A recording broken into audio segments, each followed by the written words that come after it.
오늘의 주요 뉴스입니다. 정기석 국가감염병 위기대응 자문위원장은 코로나19 백신이 우리 국민 약 12만 명의 사망을 예방했다며 추가 접종을 권고했습니다. 정 위원장은 백신이 없었다면 지금까지 14만 5천여 명이 사망했겠지만 실제는 2만 5천여 명이 목숨을 잃었다며 동절기 추가 접종을 강조했습니다. 방역당국은 완전히 새로운 코로나19 변이가 나오지 않을 경우 내년 봄엔 실내 마스크 의무도 해제할 수 있을 것으로 전망했습니다. 새로 등장한 BQ1이나 BQ1.1 변이가 7차 유행을 이끌 수 있지만 기존 오미크론의 하위 변이여서 이미 나온 개량 백신과 치료제로 관리 가능하다는 입장입니다. 다음 주 화요일인 11월 8일 달이 지구 그림자에 완전히 가려지는 개기월식 현상이 나타날 것으로 보입니다. 개기월식은 저녁 7시 16분부터 8시 41분까지 이어질 예정인데 굴절된 붉은 빛만 달에 도달해 붉은색의 보름달이 연출될 예정입니다. 지난 주말 이례적으로 내륙 지역인 충북 괴산에서 규모 4.1의 지진이 발생하면서 지진 대피 요령의 필요성도 커지고 있습니다. 발생 당시의 상황에 따라 인명피해를 최소화할 수 있는 지진 대피 요령을 사이언스투데이에서 점검해봤습니다. 인도에서 다리가 무너지면서 100여 명이 목숨을 잃는 참사가 일어났습니다. 힌두교 축제를 맞아 인파가 몰리면서 무게를 이기지 못해 무너진 것으로 추정됩니다.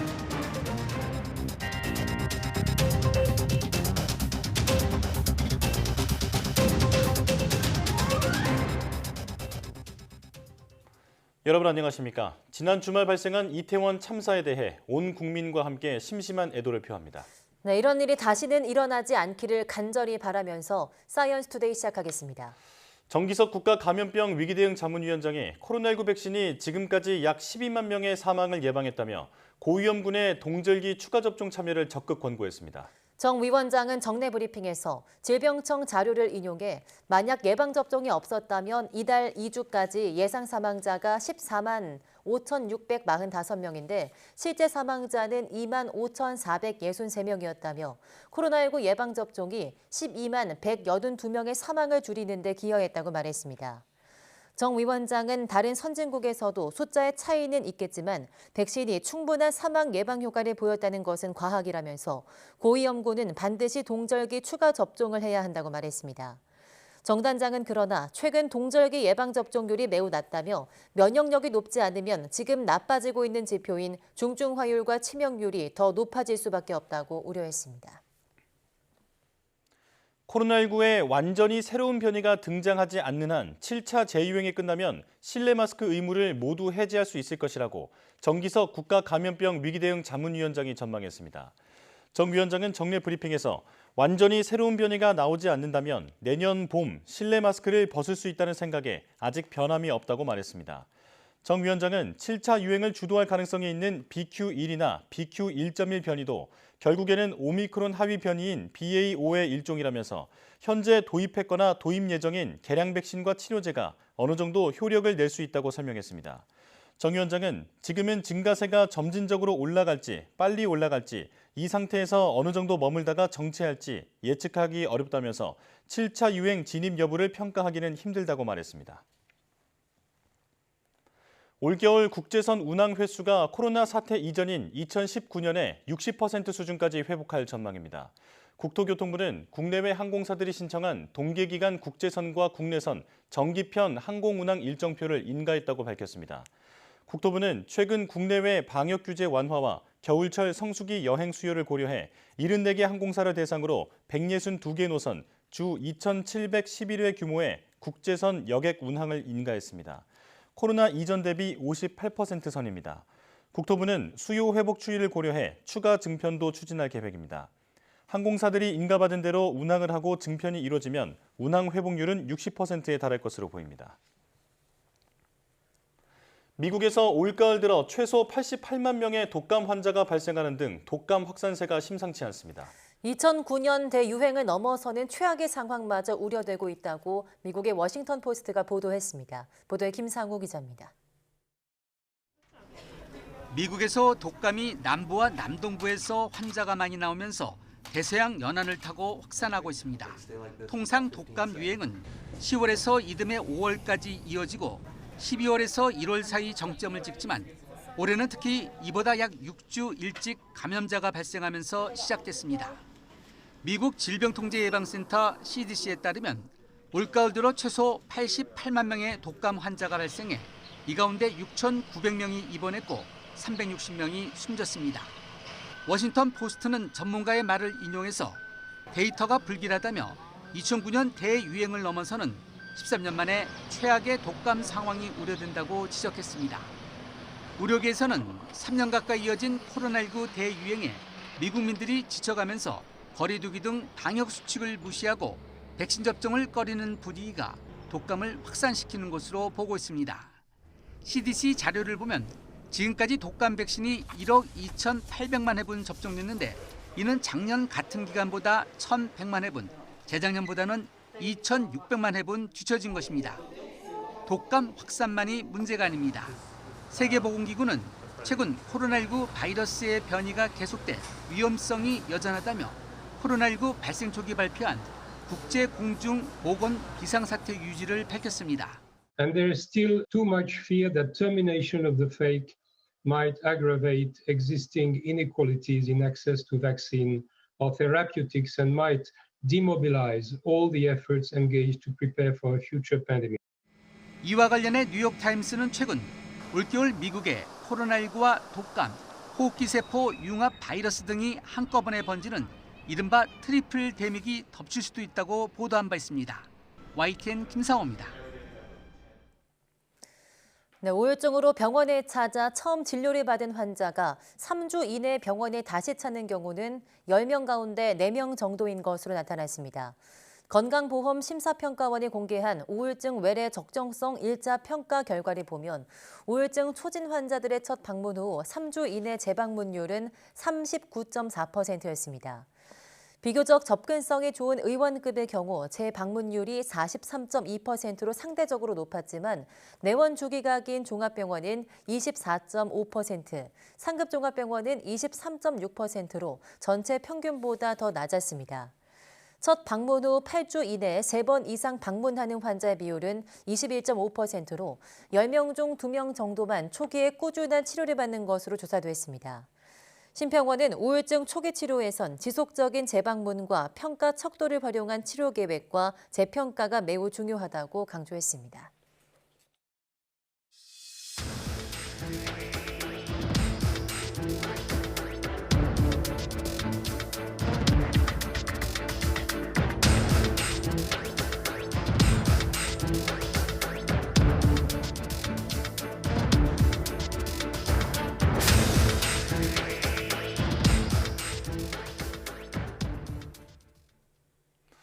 영상으로 보신 것처럼 지난 주말 이례적으로 내륙 지역인 충북 괴산군에서 지진이 발생했는데요. 네, 언제 닥칠지 모르는 지진을 막을 순 없지만 대처법을 미리 숙지하며 소중한 인명피해를 크게 줄일 수 있습니다.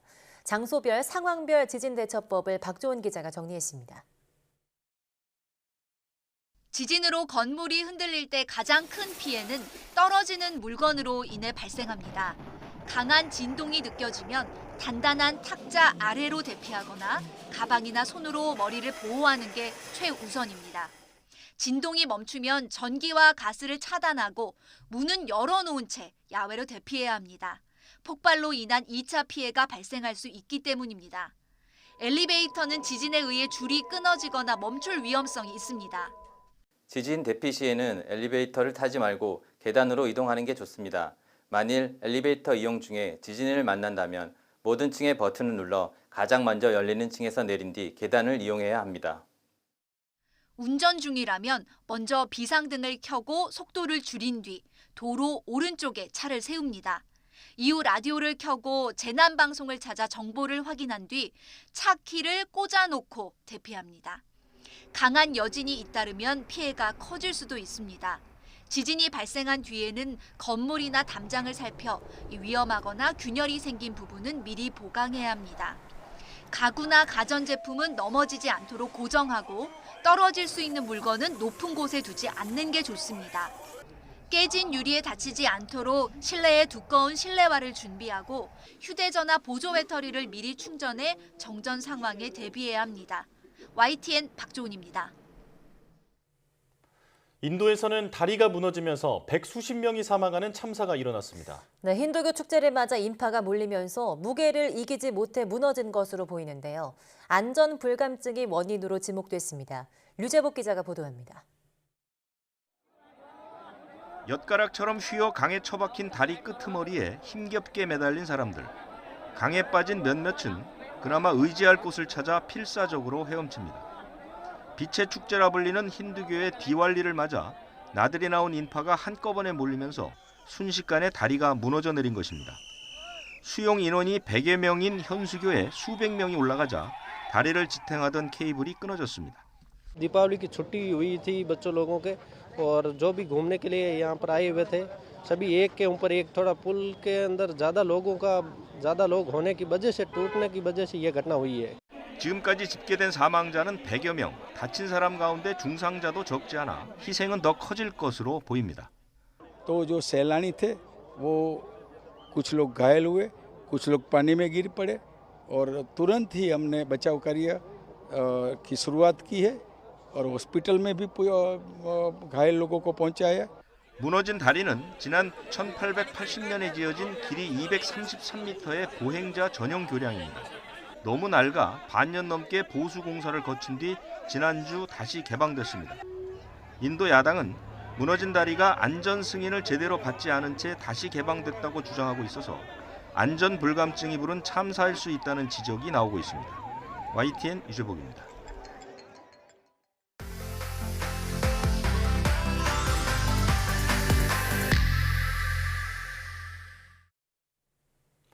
화려한 색감으로 밤하늘에 너울거리는 오로라는 우주의 마법사가 만든 거대한 커튼으로 불리기도 하죠. 오로라의 신비한 형상은 보는 이로 하여금 환상의 세계로 빠져들게 하지만 엄연한 자연 현상입니다. 네, 오늘 별소리 다 듣겠네에서는 오로라의 생성 과정과 종류, 속성에 대한 자세한 이야기를 들어보겠습니다. 화면으로 보시죠. 안녕하세요. 9번째 별소리를 전해드릴 이유경입니다.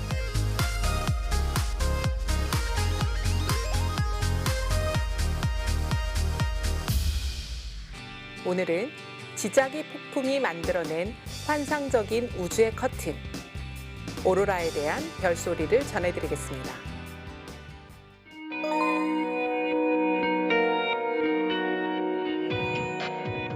네, 우선 오로라를 정의하자면 지구 대기가 바깥에서 들어오는 높은 에너지 입자와 부딪혀 빛을 내는 일종의 방전 현상입니다. 지구로 들어오는 고에너지 입자는 주로 정기적인 성질을 가지는 하전 입자인데요. 이 하전 입자들이 북극과 남극 지역의 열린 자기력선을 따라 대기 아래층까지 들어오게 됩니다. 이때 지구 대기와 부딪히며 에너지를 전달하고 대기가 받은 에너지를 빛의 형태로 방출하는 것이 바로 오로라죠. 오로라를 자세히 보면 빗줄기처럼 보이는데요. 바로 지구 자기력선을 타고 들어오는 하전 입자가 위에서 아래로 내려오며 지구 대기와 부딪히기 때문입니다.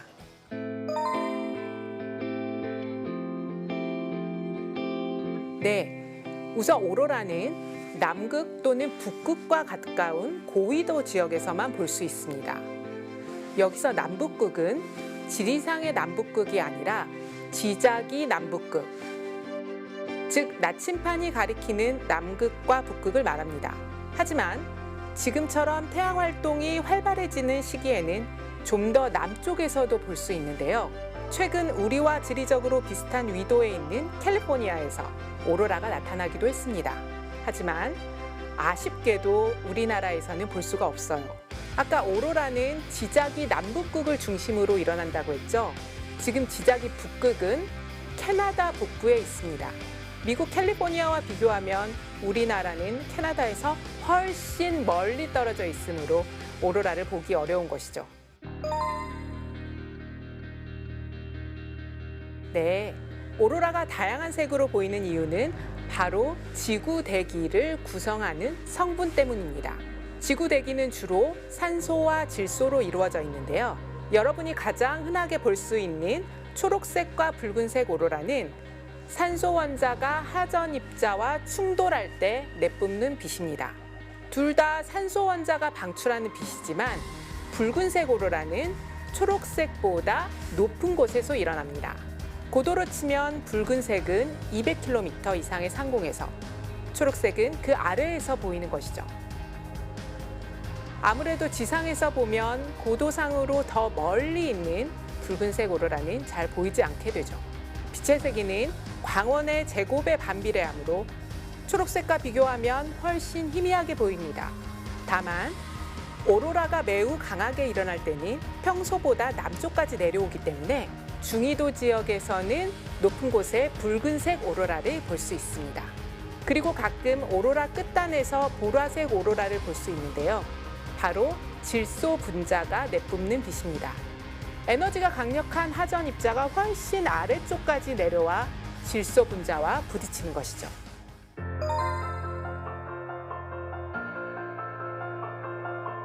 네, 물론입니다. 대기가 있는 금성, 화성, 토성, 목성 등 다른 행성에서도 일어납니다. 다만 오로라 형태와 발생 원리가 지구와는 달라요. 예를 들어 태양계에서 가장 큰 행성인 목성의 오로라를 일으키는 것은 태양이 아닌 목성의 달 이오입니다.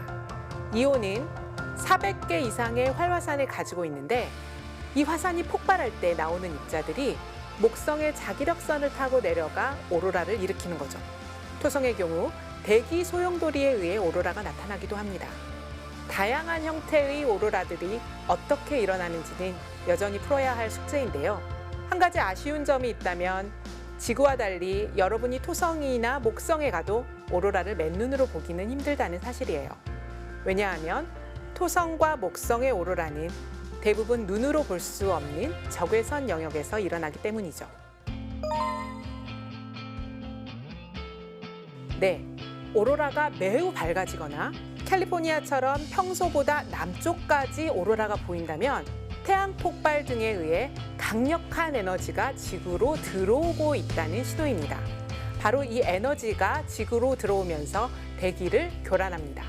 특히 지구를 둘러싼 대기 중 전리권이라고 하는 영역이 있습니다. 이 전리권은 전파를 반사해 원거리 무선 통신을 가능하게도 하지만 전리권이 교란될 경우 통신을 두절하거나 전파를 의도치 않은 곳으로 반사합니다. 특히 GPS 신호는 전리권의 영향을 크게 받는데요. 전리권이 교란되면 GPS 신호가 제대로 전달되지 않아 내비게이션이 엉뚱한 위치를 가리킬 수도 있습니다. 현재 천문연구원은 우주에서 오로라를 관측하기 위해 라키츠, Republic of Korea 이미징 테스트 시스템이라고 부르는 위성용 카메라를 개발 중입니다. 오로라를 먼 우주에서 본다면 지작이 남북극을 중심으로 도넛 형태로 나타나는 것을 볼 수 있을 텐데요. 우리에게 중요한 정보를 제공해줄 오로라 관측 카메라 라키츠는 2024년 말 누리호로 올라갈 위성인 차세대 중형위성 3호에 실어 우주로 보낼 예정인데요. 무사히 올라가 우리에게 유용한 정보를 제공해줄 수 있도록 많이 응원해 주시기 바랍니다. 이상으로 오늘의 별소리를 마칩니다.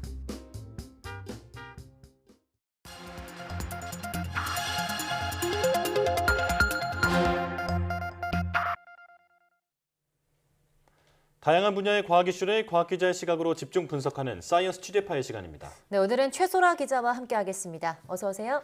안녕하세요. 네, 어떤 이야기를 나눠볼까요? 네, 요즘 도로나 주차장에서 전기차를 어렵지 않게 찾아볼 수 있는데요.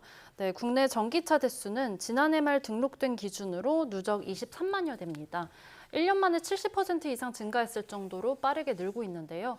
이에 따라 전기차 충전 문제로 인한 불편도 점점 커지고 있다고 합니다. 관련한 내용 준비했습니다. 네, 전기차의 가장 큰 불편 가운데 하나로 꼽히는 게 바로 충전 문제인데 이번에 다루는 건 특히 어떤 분야인 거죠? 네, 전기차 충전 기간에 호환이 잘 되지 않아서 발생하는 충전 오류 문제를 다뤄보려고 합니다. 네. 전기차는 충전소가 많지 않아서 충전소를 찾아다녀야 한다는 불편도 있지만요. 충전소를 찾아서 들어가더라도 충전 오류가 생겨서 충전을 하지 못하는 경우도 있습니다. 이번 취재를 하면서 만나본 사례자는 전기차를 구매하고 반년 만에 처음으로 이런 충전 오류를 겪었다고 합니다. 이 사례자는 평상시에는 집 앞 충전소에서 차를 충전하고 출발을 하는데 문제가 생겼던 날은 미처 집에서 충전을 하지 못하고 나와서 회사 주변의 충전소에 방문을 했다고 합니다. 네. 그런데 먼저 도착한 다른 차량이 충전을 이미 진행하고 있어서 길게는 1시간까지도 걸릴 수 있어서 다른 충전소를 찾아서 나섰는데요. 네. 여기서 충전기 오류가 발생한 겁니다. 충전 잭을 연결했는데도 차가 충전되지 않았고 충전기 화면에는 죄송합니다. 충전기 기능 오류로 사용할 수 없습니다라는 문구가 나타났습니다. 사례자에게 직접 들어보시겠습니다. 전기가 이동하는 게 보여야 되거든요, 차에서. 근데 그게 안 보이는 거예요. 충전이 안 되고 있는 거지. 왜 그러지? 보니까 그냥 오류로 다시 하세요. 그런 식으로 연결이 안 되고 있는 거예요. 네, 정말 불편하기도 하고 조금 위험해 보이기도 하는데요. 왜 이런 일이 발생한 겁니까? 네, 이번 일의 정확한 원인은 조사를 해봐야지 구체적으로 알 수 있겠지만요. 전문가는 화면에 나타난 상황만을 봤을 때는 충전기와 전기차의 호환성 문제로 보인다고 분석했습니다. 네. 전기차를 만드는 곳은 현대차나 BMW, 아우디 등 이런 대부분이 대기업이고요. 또 충전기를 만드는 거는 국내외 중소기업이 대부분입니다. 이렇게 제조사가 다양한데 제조사별로 전압이나 전류 기준 등이 조금이라도 다르게 설정된 경우엔 충전이 원활하게 되지 않을 수도 있습니다. 또 충전 오류의 주요 원인 중 하나가 통신 오류인데요. 전기차를 충전할 때 충전기는 전기차 배터리에 손상이 가지 않도록 배터리 잔량을 분석해서 충전 속도를 조절하게 됩니다. 네. 배터리 잔량이 적으면 빠르게 충전하고 배터리 잔량이 많으면 속도를 조금 더 늦추는 겁니다. 그런데 이런 정보를 주고받는 통신에 필요한 기술이 조금 다르게 설정돼 있을 경우에 충전이 시작조차 안 되기도 합니다. 전기차 제조사와 충전기 제조사 290여 곳이 가입된 국제협의체 사부총장에게 직접 들어보시겠습니다. There are good international standards like the ISO 15118-2-20, but the industry and the rollout is developing quicker and faster than the standards. So the implementation in each product might be different, and the interpretation of the standard might be different from company to company. 네, 현재 설정된 국제 표준을 뜯어보면 전기차 기술이 발달하기도 한참 전인 2014년에 설정된 것들도 있고요. 또 다양한 기술 항목에 대해서 촘촘하게 설정되지 않았다는 점이 현재 문제로 꼽힙니다. 네. 전기차 충전 기술이 워낙 빠르게 발달하고 있기 때문에 국제 표준이 기술 수준을 따라오지 못해서 생긴 맹점입니다. 문제는 여기에 더해서 앞으로 새로운 결제 방식이나 충전 기술 등이 추가로 적용이 된다면 오류는 더 자주 발생할 수 있다는 게 문제입니다. 네, 그러니까 핵심은 이 차 제조사와 충전기 제조사가 다른 문제 때문에 호환성 문제가 또 발생한다라는 얘기잖아요. 자, 그렇다면 이런 오류가 얼마나 자주 발생하고 있습니까? 네, 이런 게 가장 시급한 문제로 꼽힐 수 있는데 전체 충전 건수 가운데서 충전 오류가 얼마나 자주 발생하는지에 대한 통계가 없습니다. 아직은. 또 어떤 이유로 발생하는 충전 오류가 가장 흔한지도 아직 파악되지가 않았습니다. 차량 제조사나 충전기 제조업체들이 이런 수치를 체계적으로 집계를 하고 있지 않은 것으로 알려졌고요. 또 수치를 공개하는 것도 꺼리고 있기 때문입니다. 다만 전기차와 충전기 업계에서는 이렇게 호환 문제로 나타나는 충전기 오류가 전기차 소유주들이 한 번 이상씩 겪는 불편 중 하나라고 말을 했습니다. 네. 그런데 이런 문제를 해결하기 위한 행사가 국내에서 열렸다고 하죠? 네, 그렇습니다. 전기연구원 안산분원에서 지난주에 다양한 전기차와 충전 장치를 가지고 충전 오류의 현황을 파악하는 자리가 마련됐습니다. 네. 이 자리에는 전기차 제조사로는 현대차와 르노, 삼성, 쌍용, BMW, 아우디 등 모두 7곳이 참여를 해서 전기차 11대를 가지고 왔고요. 충전기 제조사는 ABB, 대형 제비, SK시그넷 등 국내외 9곳이 참가를 했습니다. 전기차 11대와 충전기 9대가 돌아가면서 교차 검증 시험을 진행해서 어떤 조합에서 어떤 오류가 발생하는지 알아본 겁니다. 특히 높은 전압을 사용하기 때문에 충전 오류가 생겼을 때 사고로까지 이어질 위험이 있는 고속 충전에서의 문제를 살펴봤다고 합니다. 예. 꼭 필요한 그 자리였던 것 같은데 이번 행사에서 충전 오류에 대해서 새롭게 밝혀진 사실은 어떤 게 있습니까? 네, 이번에는 전기차 9대와 충전기 11대가 서로 교차 검증을 했으니까 거의 100건에 가까운 교차 시험이 진행이 됐는데요. 예. 기존에 널리 쓰이는 충전기와 전기차를 연결했을 때 충전이 끊겼던 경우가 4건이 발견됐습니다. 연구원은 이런 문제는 기술 표준이 명확하지 않아서 제조사 간 표준에 대한 해석이 달랐기 때문에 발생한 문제로 보고서 자세히 분석을 하고 있다고 밝혔습니다. 또 충전기나 전기차 가운데 새로운 기술이 적용된 기기들을 교차 검증했을 때는 예상했던 것보다도 더 많은 수십 건의 충전 오류가 발견이 됐다고 하는데요. 네. 신기술이라고 하면 현재는 전기차 충전을 위해서 카드를 찍고 결제를 하는 방식인데 차량에 인증서를 탑재해서 카드 없이도 충전을 가능하게 하는 등의 이런 기술이 적용된 것을 말합니다. 이런 경우는 표준 자체가 부족해서 발생했던 문제로 분석이 됐습니다. 연구진은 이 같은 문제를 일단 제조사들에게 공유를 하고 제조사들과 협의해서 개선 방안을 도출할 계획입니다. 예. 또 적합한 표준을 마련해서 국제 표준화 기구에 제안하는 등 표준화 작업에도 착수할 예정입니다. 하지만 이런 표준화 기구를 통해서 기존 표준을 개선하거나 또 새로운 표준을 마련하는 데는 통상적으로 3, 4년 정도 걸리거든요. 예. 그래서 표준이 마련되기 전이라도 기술 가이드라인을 마련해서 이후에 기술 표준이 정해질 때까지 충전 오류를 줄여보겠다는 방침입니다. 함께 들어보시겠습니다. 앞으로 전기차 보급에 크게 기여할 수 있을 것으로 기대합니다. 그 외 산업적인 응용도 많이 있죠. 우리가 기술적인 리더십을 확보를 하고 그것을 다른 분야로 확산시킬 그런 계획을 갖고 있습니다. 더 빠른 충전을 위해서 매년 새로운 전기차와 충전기가 출시되면서 이런 표준 마련이 세계적으로 굉장히 시급한 상황인데요. 앞으로 국제 표준을 선도하는 국가가 기술 개발의 주도권을 가질 수 있다는 점에서 이 국제 표준 마련에 국내 연구진이 주도적으로 참여하고 있다는 것에 큰 의미가 있을 것으로 보입니다. 네. 그 전기차를 친환경 자동차라고 부르잖아요. 많은 사람들이 전기차를 좀 사용하기 위해서는 좀 안전하고 편리한 충전 시스템이 빨리 구축돼야 할 것 같습니다. 오늘 말씀 여기까지 듣겠습니다. 최소라 기자와 함께했습니다. 고맙습니다. 감사합니다.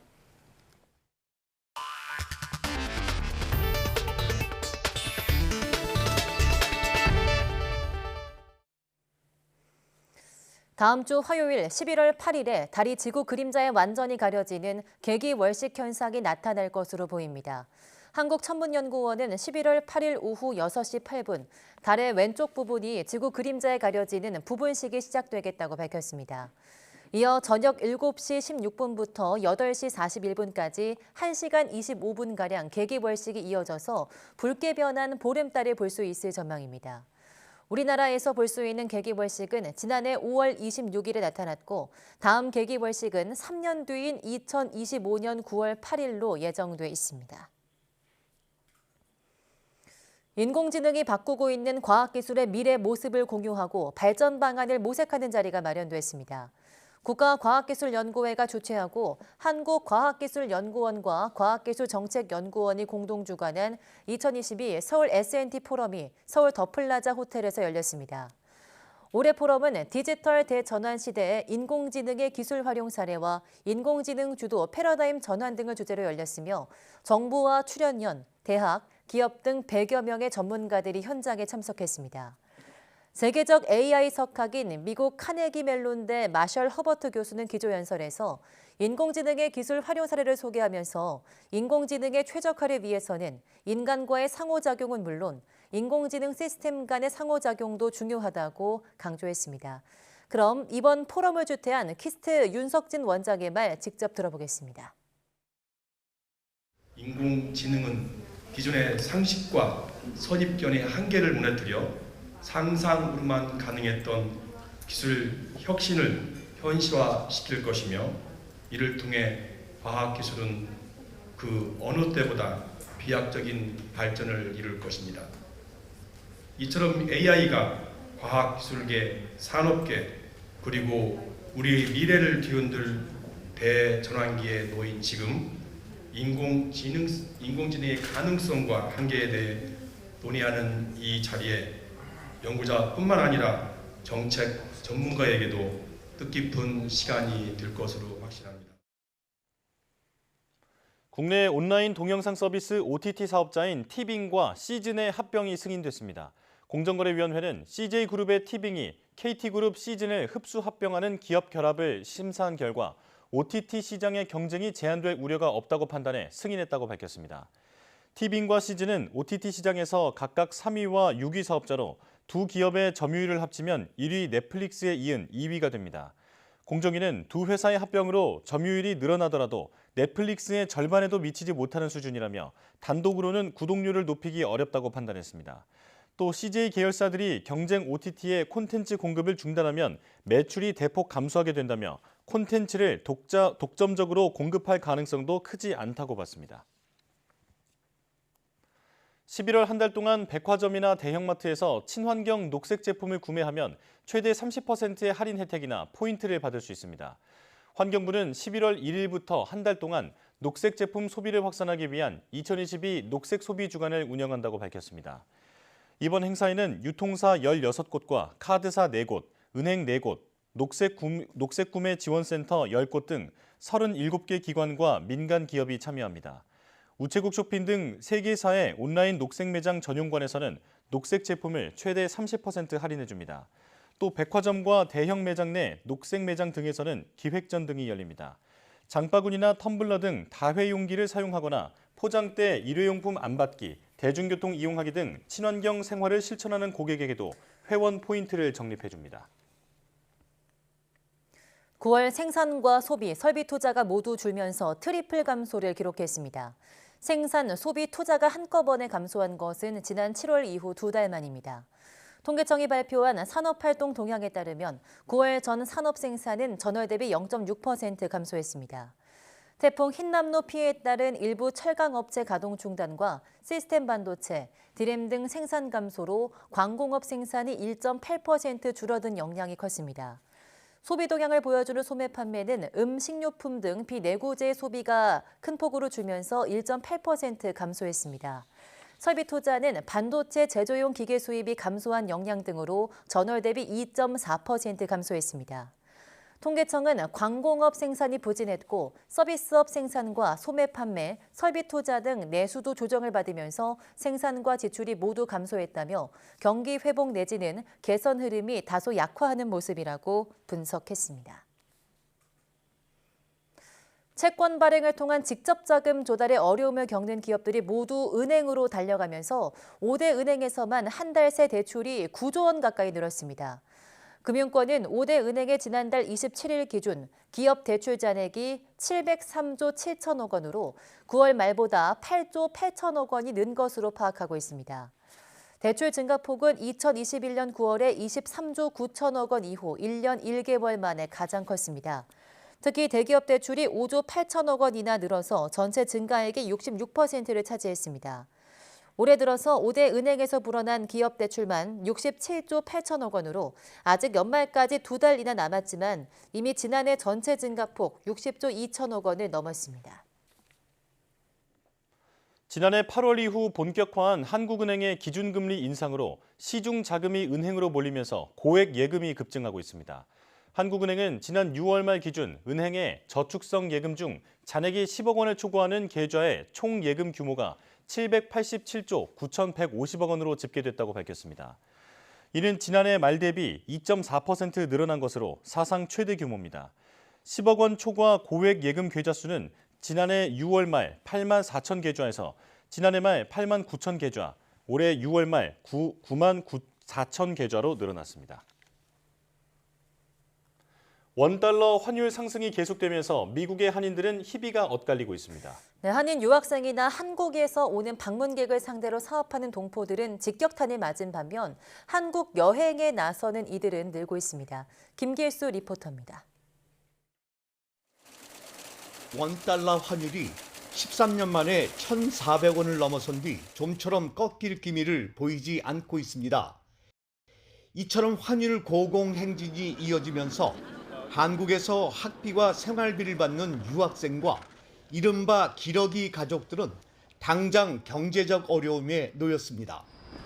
한국에서 이전과 같은 금액을 보내도 손에 쥐는 달러가 크게 줄었기 때문입니다. 이 때문에 한국에서 오는 관광객은 물론 미국의 가족을 만나러 오는 방문객의 발길이 끊기면서 이들을 상대로 영업을 이어오던 한인 사업장도 분위기가 위축됐습니다. 딸이 이번에 아기를 낳았어요. 그래서 첫 일손주라서 오게 됐는데 달러 값이 되게 비싸서 오기는 와야 되는데 가야 될까 말아야 될까 조금 고민을 했어요. 여행객들이 많이 줄은 것 같아요. 그리고 여기 현지에 있는 그 유학생이라든가 유학생 또 가족분들 이런 분들이 와서 외식하는 횟수도 현저하게 줄었고 그로 말미암아서 우리 그 매상도 많이 줄어들었습니다. 이처럼 환율 부담에 한국에서 미국을 방문하는 이들은 크게 줄었지만 여행업계는 오히려 더 바빠졌습니다. 달러 강세로 경비 부담이 줄어든 동포들이 미뤘던 한국 여행을 떠나려 문의하는 경우가 늘고 있기 때문입니다. 달러 값어치가 워낙 좋아서 거의 1배 반이라는 게 오른 상태에서 나가니 정말 비용 절감도 많이 될 것 같고 마침서부터 단풍 여행을 할 예정입니다. 여행을 목적으로 하시는 분들이 많고요.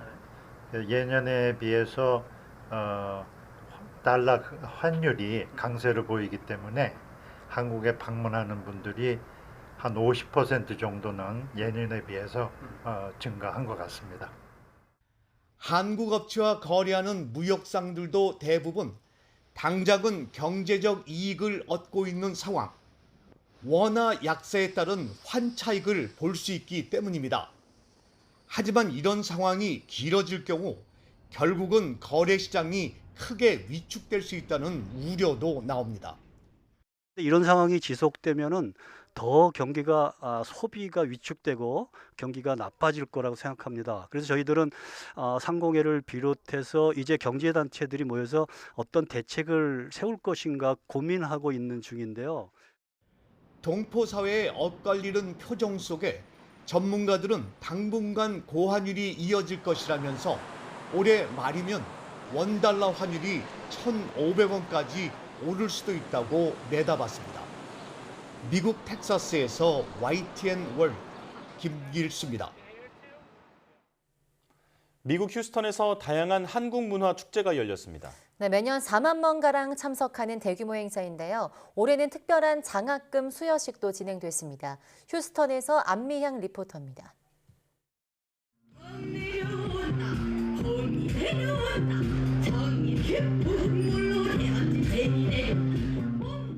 휴스턴시 중심부의 대형 공원에 한국 밴드 이날치의 노래가 울려 퍼집니다. 한복을 재해석한 복장을 하고 이날치의 무대를 재현하는 현지 청년들. 이날을 위해 특별히 한국 전통곡도 배웠습니다. 벌써 13회째, 매년 약 4만 명이 방문하는 휴스턴 최대의 한국 문화축제입니다.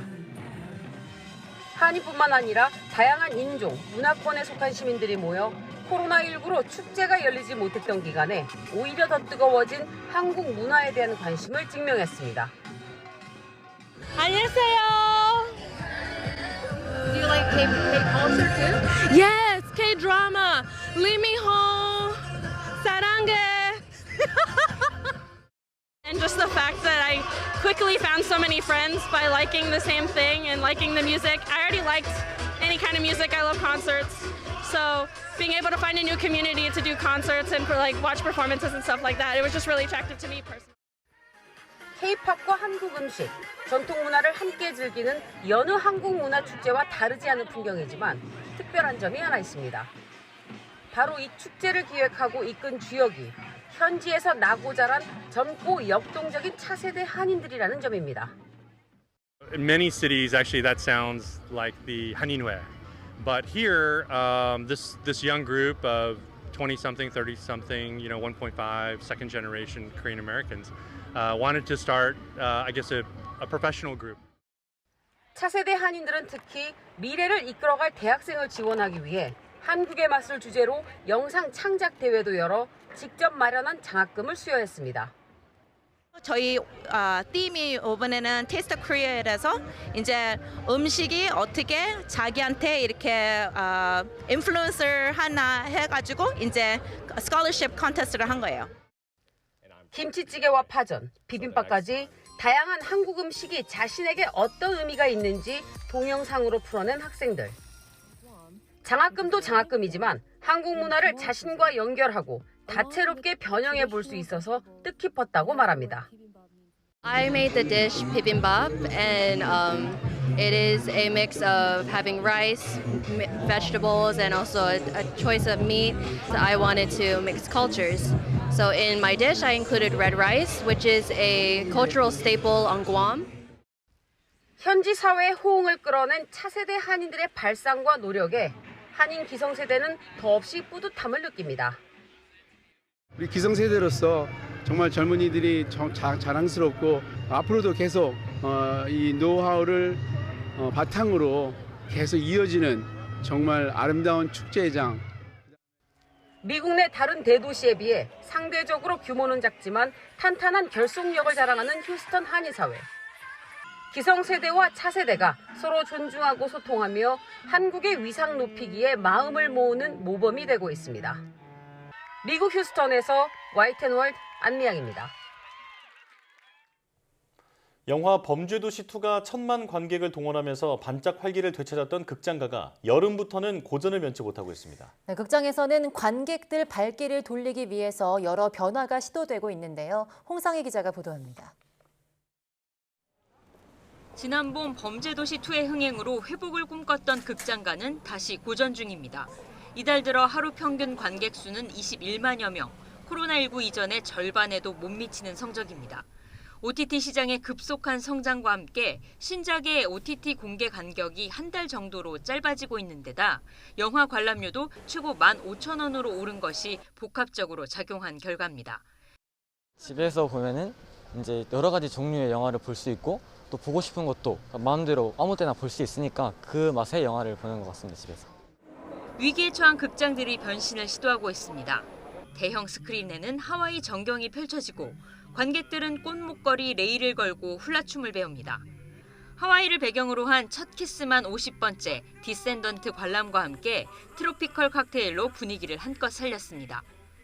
콘서트, 레슨, 그리고 영화를 같이 이제 보여줄 수 있는 그런 기획전을 좀 진행을 했었습니다. 영화관이라는 이제 공간과 저희 좀 아이덴티티를 기반으로 해서 다양한 장르의 예술들을 이제 보여드리는 CGV는 다른 문화 콘텐츠와의 제휴를 택했습니다. 영화 관람에 OTT인 티빙 월간 이용권을 제공하는 구독 서비스를 내놨는데 정가 대비 40% 할인된 금액으로 눈길을 끌었습니다. 이번에는 NHN 벅스와 손잡고 영화 관람과 음원 스트리밍 서비스를 결합해 콘텐츠 간 시너지를 꾀했습니다. 큰 스크린과 풍부한 사운드, 편안한 좌석이 극장이라는 공간을 활용해서 콘텐츠의 가치를 높일 수 있는 최적의 장소로서 다양한 사업자들과의 제휴를, 협력을 진행하고 있습니다. 메가박스도 다음 달부터 영국 로열 오페라 하우스의 나비 부인과 아이다 오페라와 호두까기 인형 발레 공연을 국내 단독 상영하는 등 극장을 넘어 예술 플랫폼으로의 변화가 진행되고 있습니다. YTN 홍상입니다. 문화재청장을 지낸 유홍준 교수가 나의 문화유산 답사기 서울편을 완간했습니다. 자신이 나고 자란 고향 이야기를 나누고 싶었었다는 이번 책은 지금까지 쓴 답사기와는 좀 다르다고 합니다. 김지선 기자가 보도합니다. 한때 답사 붐을 일으키며 30년 가까이 스테디셀러 자리를 지켜온 나의 문화유산 답사기. 5년 만에 서울편 2권이 추가로 발간됐는데 앞서 나온 국내 답사기 10권과는 결이 다릅니다. 뭐 특별한 장르 개념 없이 제가 살면서 본 대로 느낀 대로 그렇게 했죠. 이거는 생전에 없던 식으로 써왔기 때문에 이거 우스꽝스러운 거 아닌가. 이따금 찾아드는 걱정을 떨쳐낸 건 자신이 나고 자란 서울의 옛 풍경과 경험을 함께 나누고 싶은 간절한 바람입니다. 진짜 공유하고 싶었어요. 내가 살아왔던 과정을 나라고 하는 인간을 투시해가지고 현대와 밀착한 시대를 그려낸 만큼 책 곳곳엔 보존 개발 이슈와 그 속에서 변화하는 생활상이 담겼습니다. 문재인 정부 대통령실 이전 준비위원장을 역임한 저자는 최근 개방된 청와대 활용 방안을 놓고 치열한 토론을 벌일 필요가 있다고 제안했습니다. 건축가들의 컴피티션을 여는 겁니다.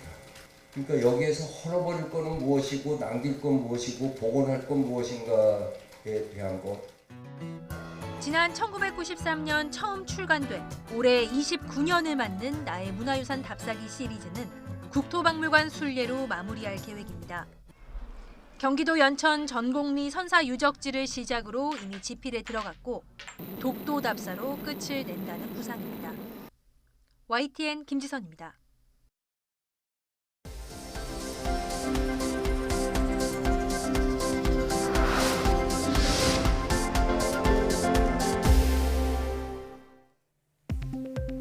희소 난치성 자가 면역 질환인 쇠그렌 증후군의 발병 원인이 규명됐습니다. 카이스트 김유식, 분당 서울대병원 이윤종, 미국 플로리다 주립대 차승희 공동연구진은 세포 내 소기관인 미토콘드리아의 특정 RNA가 비정상적인 면역 반응을 유발해 쇠그렌 증후군을 일으킨다는 점을 세포 실험을 통해 확인했다고 밝혔습니다.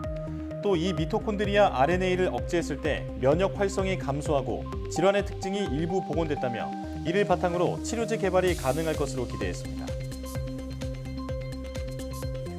피를 뽑지 않고도 혈당을 측정할 수 있는 전자기파 기반의 센서가 개발됐습니다. 유니스트 변영재 교수팀은 전자기파를 이용해 반영구적인 체내 삽입형 혈당 측정 시스템을 개발했다고 밝혔습니다. 체내 삽입형 전자기파 시스템은 길이 3cm, 지름 4mm 크기의 원통형 막대 모양으로 윗팔 피하 지방에 삽입해 체내 간질렉의 혈당 변화를 추적합니다. 이 시스템은 세포와 세포 사이를 채우는 간질에게 혈당 변화를 감지하는 데 한 번의 이식으로 반영구적으로 사용할 수 있고 스마트폰으로 혈당을 확인할 수 있다고 연구진은 설명했습니다. 한국전자통신연구원이 미국 전기전자공학회가 주관한 로봇 학술대회의 행동인식 분야 2개 부분에서 우승을 차지했습니다. 전자통신연구원이 우승한 분야는 사람이 행동하는 복합적인 동작을 검출하는 행동인식과 사람의 몸짓이나 손짓과 같은 세분화한 동작을 검출하는 제스처 인식 등 2개 분야입니다.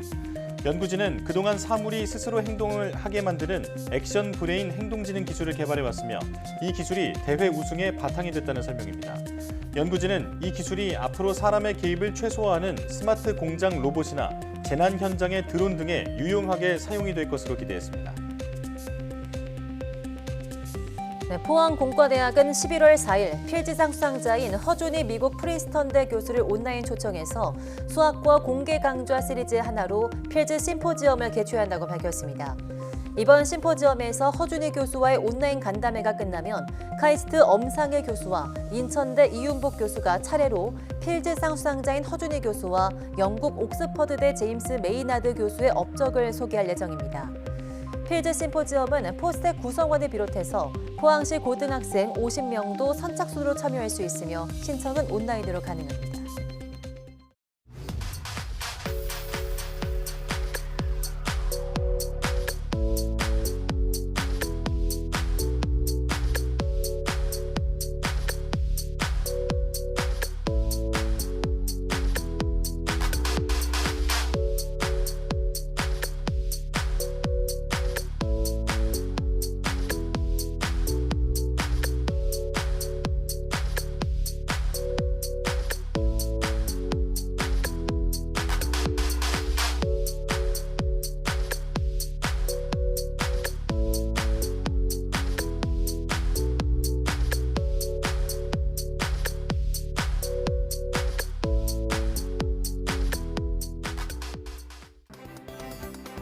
(11월) 한 달간 녹색 소비 주간이 운영됩니다. 백화점이나 대형마트에서 친환경 녹색 제품을 구매하면 최대 30%의 할인 혜택이나 포인트를 받을 수 있는데요.